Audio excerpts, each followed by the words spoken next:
आप सबों को जय मसीह की। आज हमारी प्रार्थना का विषय है, हमारी प्रार्थनाओं का उत्तर क्यों नहीं मिलता।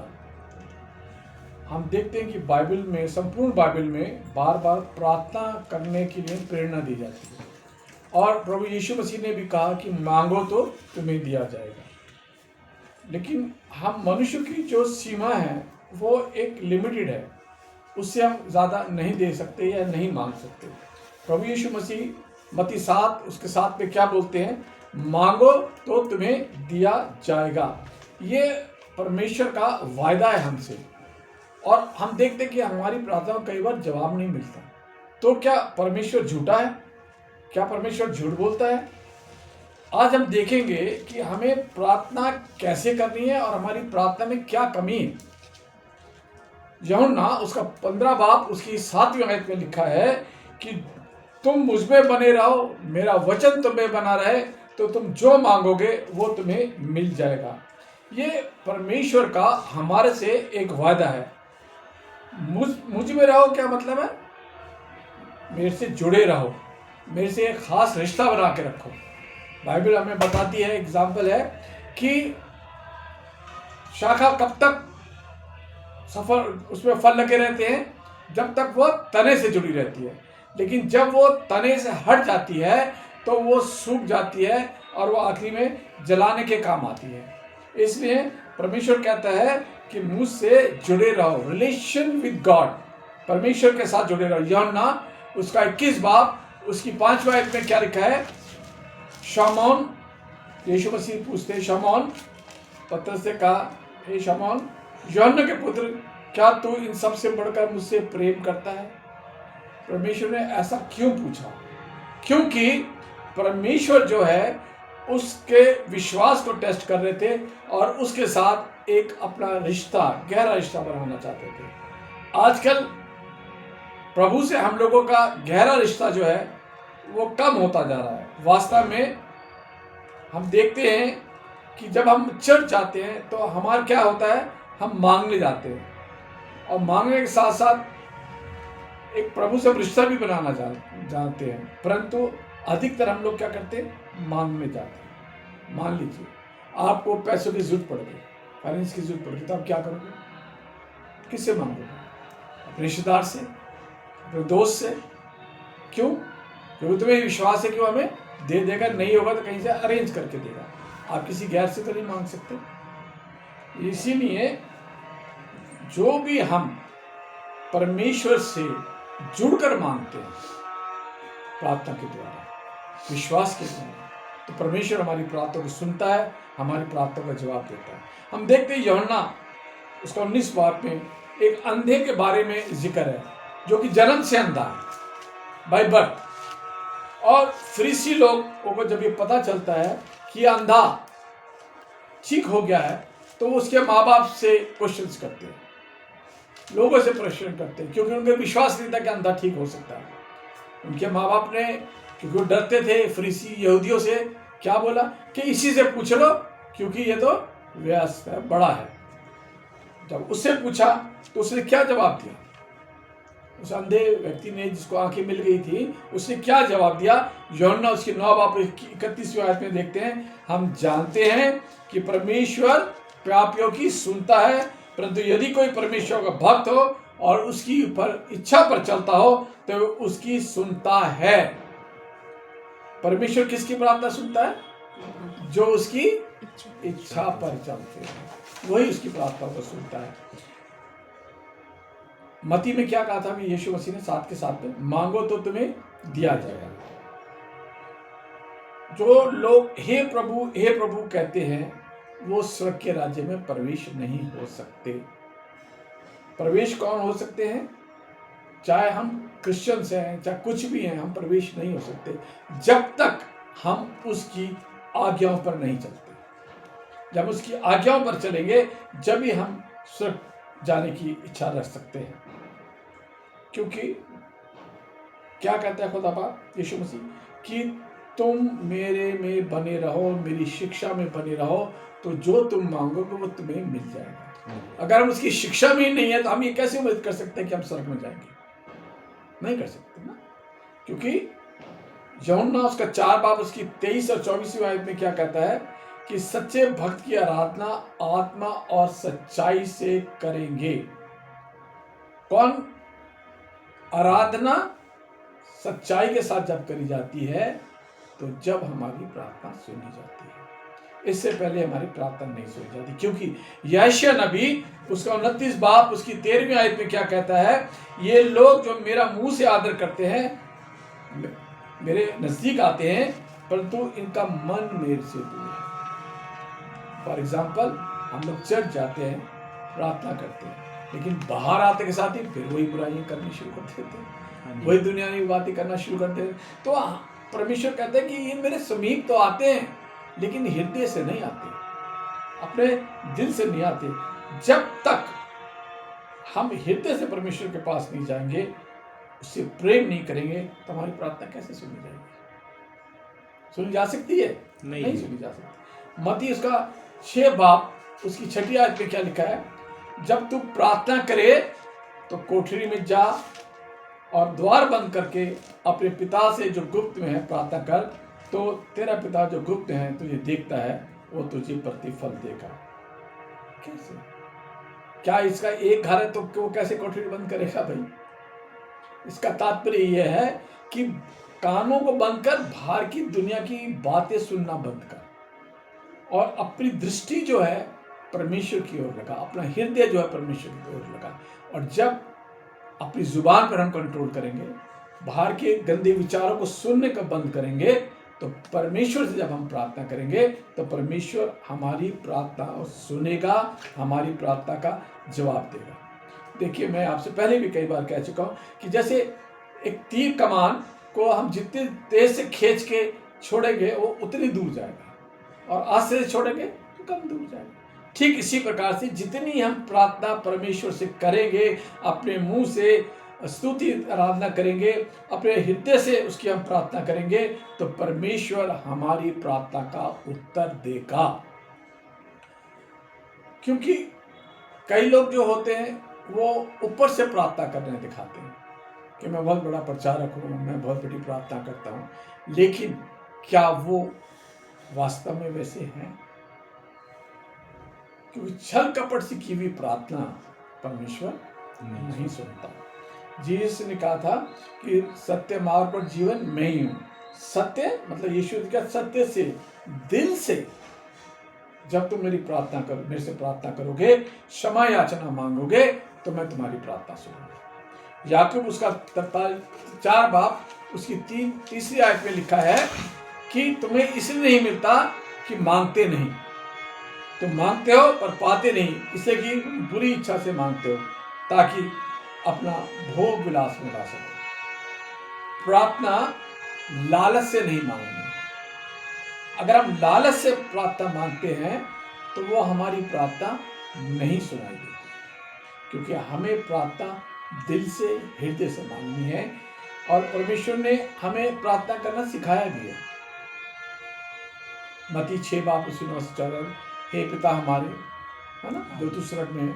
और कंक्लूजन क्या है? जैसे हम पापों को क्षमा करते हैं वैसे ही तू हमारे पापों को क्षमा कर। लेकिन अक्सर हम अपनी प्रार्थना में क्या मांगते हैं? परमेश्वर मेरे को धन दे दे, मेरी नौकरी लगा दे, मेरा बच्चा विदेश चला जाए, मुझे अच्छी सुंदर लड़की से जो नौकरी करती है उससे नौकरी, मेरी शादी विवाह हो जाए। हमारी प्रार्थनाओं में लालच है, वासनाएं हैं, लेकिन हमारा स्वार्थ से भरी प्रार्थना है। जिस दिन हमारी प्रार्थना स्वार्थ से भरी हुई खत्म हो जाएगी और हम ये कहेंगे कि प्रभु मैं अपनी आवश्यकताएं, अपनी प्रार्थनाएं, अपनी जो भी मेरी इच्छाएं हैं वो मैं आपके सम्मुख रखता हूं, आपकी इच्छा पूरी हो जाए।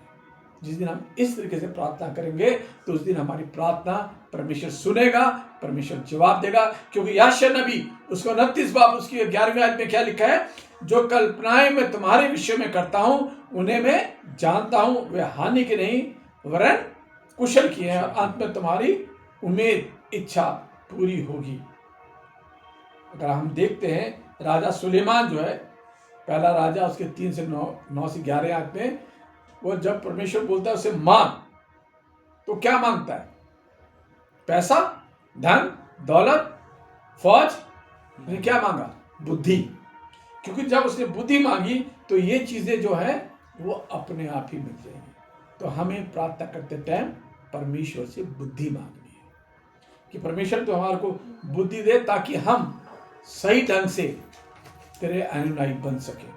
मत्ती 6 बाब उसकी 33वीं आयत में क्या लिखा है, पढ़िए आप। चलिए मैं पढ़ लूँ। इसलिए तुम परमेश्वर के राज्य और उसकी धर्म की खोज करो तो ये सब वस्तुएं तुम्हें मिल जाएंगी। मांगना है तो हमें क्या मांगना है? ये सब है। प्रभु यीशु कहते हैं राज्य उसके धर्म की खोज करो तो तुम्हें सब चीजें मिल जाएंगी। हमें क्या मांगना है? मेल मिलाप, धार्मिकता, क्षमा, सहनशीलता। जब हम ये सब चीज मांगेंगे तो प्रभु पापियों की सुनता है, उनका जवाब देता है। लेकिन क्या हम सहनशील हैं? क्या हम लोगों को क्षमा कर रहे हैं? क्या हम धार्मिकता को निभा रहे हैं?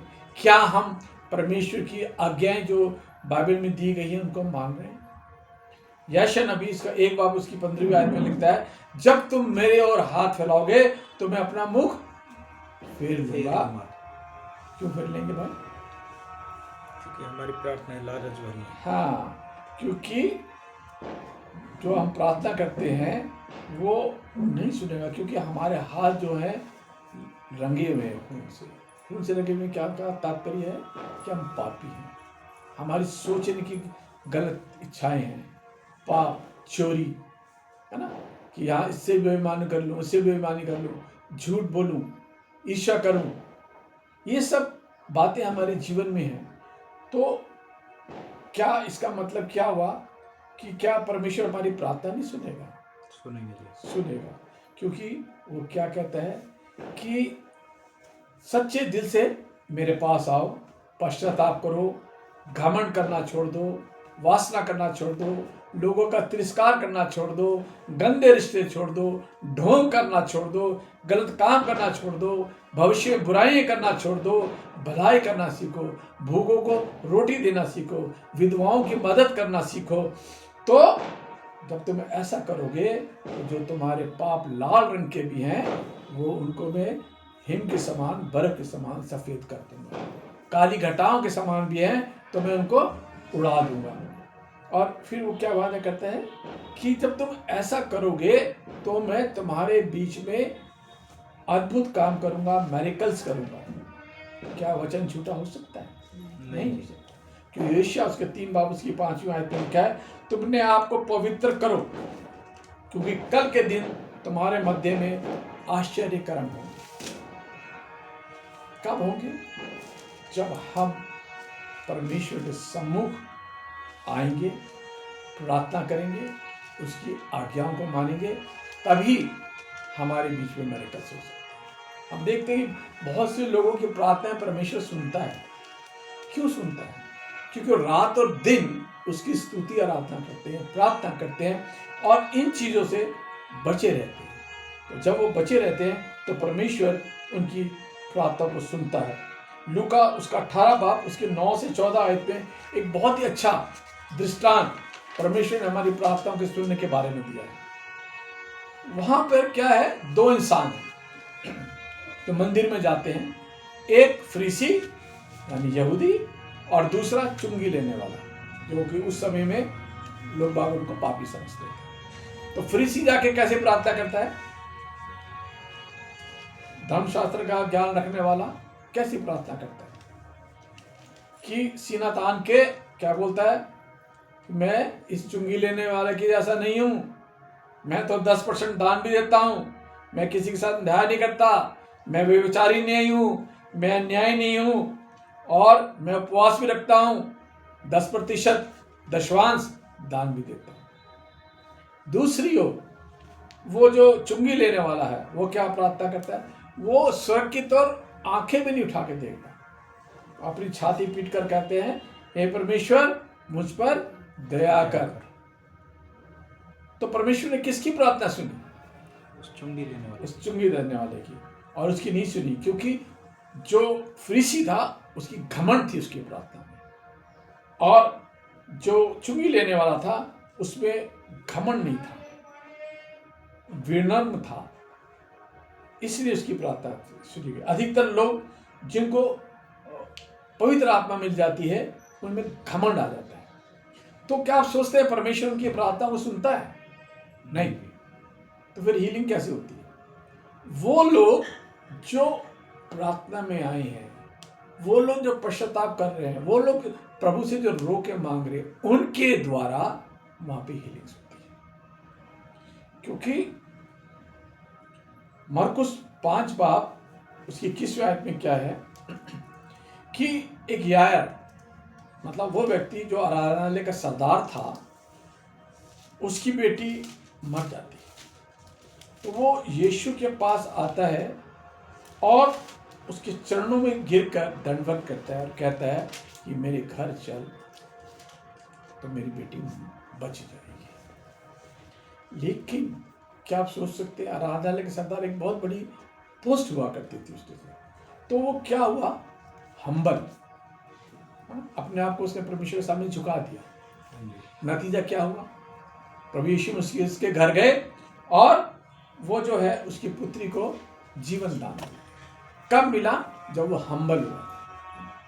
और हम्बल होना हमारी जिंदगी में बहुत जरूरी है, क्योंकि फिलिपियों उसके 4 बाब उसकी 6ठी आयत में क्या लिखा है, किसी भी बात की चिंता मत करो, परंतु हर बात में निवेदन, प्रार्थना, विनती के द्वारा परमेश्वर का क्या करो, धन्यवाद करो। इसलिए लिखा है बाइबल में कि परमेश्वर जो है दरिद्रों की प्रार्थना सुनता है। दरिद्र कौन है भाई? दरिद्र गरीब नहीं, गरीब नहीं, जो हम्बल तरीके से, विनय तरीके से परमेश्वर के सामने अपने पापों को अंगीकार करके जो प्रार्थना करता है वो दरिद्र है, उसकी प्रार्थना सुनी जाती है। क्योंकि हम देखते हैं लूका 18 बाब उसकी 35 और 42 तक क्या लिखा है, एक भिखारी का दृष्टांत है। जब यीशु मसीह यरदन नगर से नजदीक पहुंचते हैं तो बहुत सी भीड़ थी, लोग उसके पीछे हजारों की तादाद में चल रहे थे। लेकिन एक अंधा को जब पता चलता है कि यीशु वहां से गुजर रहा है, वो सबसे पहले वो कमजोर था, असहाय था, तो चिल्लाता है, क्या कहता है, हे प्रभु मुझ पर दया कर।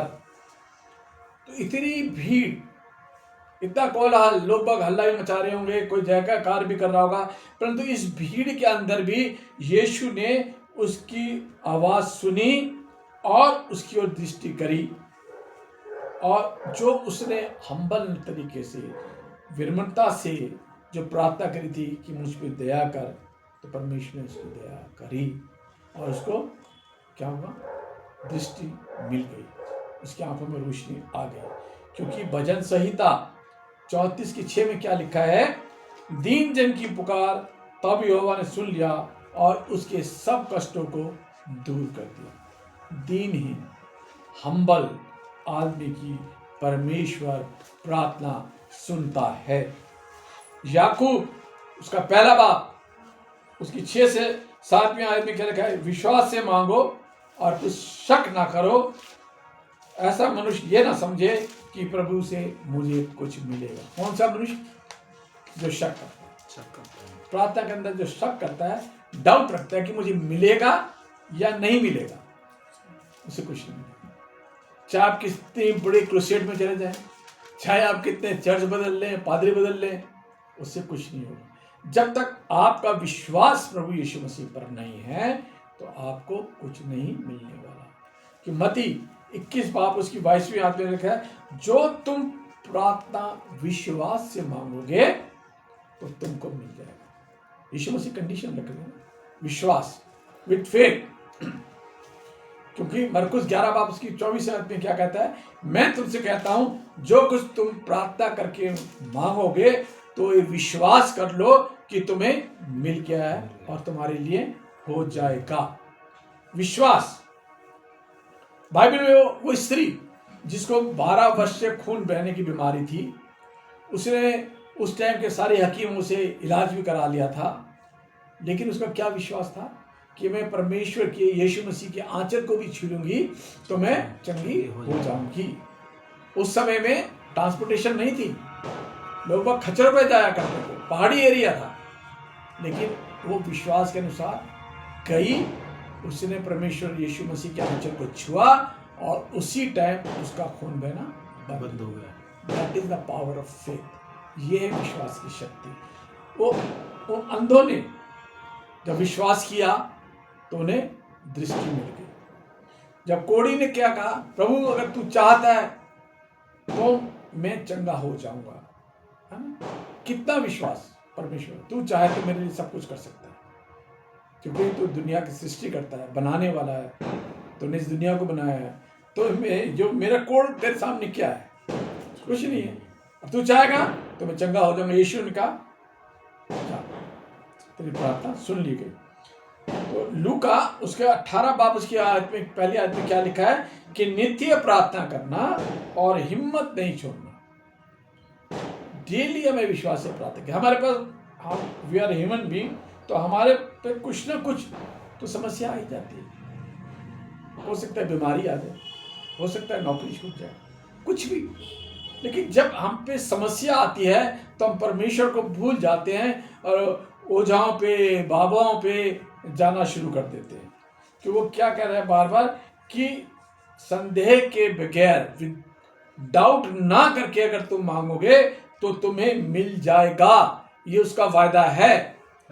अब्राहम को 74 वर्ष की उम्र में उसने कहा था कि तेरे पुत्र होगा, तो उसने कितने साल विश्वास ईमान रखा? 25 साल। 100 साल की उम्र में जाकर उसको पुत्र जन्मा, जिसका नाम उसने इसहाक रखा। परमेश्वर क्या बोलता है कि जो बार बार मेरे से प्रार्थना करते हैं तो क्या मैं उनकी नहीं सुनूंगा? अवश्य सुनेगा, क्योंकि लूका 18 बाब उसके 7 से 8 आयत में क्या लिखा है कि परमेश्वर अपने चुनों का न्याय ना चुकाएगा जो रात दिन उसकी दुहाई देते हैं। क्या वह उनके विषय में देर करेगा? मैं तुमसे कहता हूं वह तुरंत उनका न्याय चुकाएगा। कब? जब हम उससे विश्वास से प्रार्थना करेंगे, प्रार्थना मांगेंगे। क्योंकि परमेश्वर हमारी सारी जरूरतों को जानता है। उसका विश्वास करके देखो, उसको टेस्ट करके देखो, क्योंकि जब तक हम कोई चीज खाएंगे नहीं तो हमें कैसे पता चलेगा कि नमकीन है या मीठा है? टेस्ट करके पता चलता है। इसी प्रकार से जब हम परमेश्वर पर विश्वास करेंगे तो परमेश्वर हमारा विश्वास के द्वारा जो भी हम मांगेंगे, चंगाई मांगेंगे, आर्थिक प्रॉब्लम से छुटकारा मांगेंगे, तो वह परमेश्वर हमको देगा। क्योंकि परमेश्वर क्या कहता है कि हगे उसका 2 बाब उसकी 19वीं आयत में, आज के दिन से मैं तुझे आशीष देता रहूंगा। कब? आज से। कैसे? जब हम पश्चाताप और हृदय की सच्चाई से प्रार्थना करेंगे तो हमारा जीवन बदल जाएगा। और यही परमेश्वर चाहता है कि हम सच्चाई से, लगन से प्रार्थना करें। क्योंकि यीशु के चेलों ने क्या पूछा था कि हम प्रार्थना करना हमें सिखा। लूका 11 बाब उसकी पहली आयत में।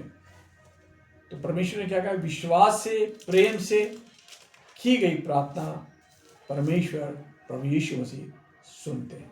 जय मसीह। यदि कोई बीमार है, आर्थिक संकट से जूझ रहा है, नौकरी नहीं मिल रही है, काफ़ी अरसे से बीमार है जिसका इलाज ही नहीं हो पा रहा, तो वह हमसे हमारे व्हाट्सएप के माध्यम से प्रार्थना भेज सकता है। हमारा व्हाट्सएप नंबर है 9873507261 और हम आपको आश्वासन देते हैं कि हम उसके लिए प्रार्थना करते रहेंगे। अभी कल ही हमारे पास एक प्रार्थना आई थी कि एक बच्चा जो कि 22 साल से वेंटिलेटर पर है, पंजाब से है, फिरोजपुर जिला से, और हमने और हमारे सहयोगियों ने प्रार्थना करी तो आज ही उनका फ़ोन आया है कि बच्चे के जो ट्यूब डली हुई थी वो निकल गई है और आज दोपहर तक उसको वेंटिलेटर से हटा दिया जाएगा। इसलिए यदि कोई चाहता है कि हम उनके लिए प्रार्थना करें तो हम उनका नाम नहीं बताते हैं, उनके लिए हम लोग प्रार्थना करना शुरू कर देते हैं। जय मसीह।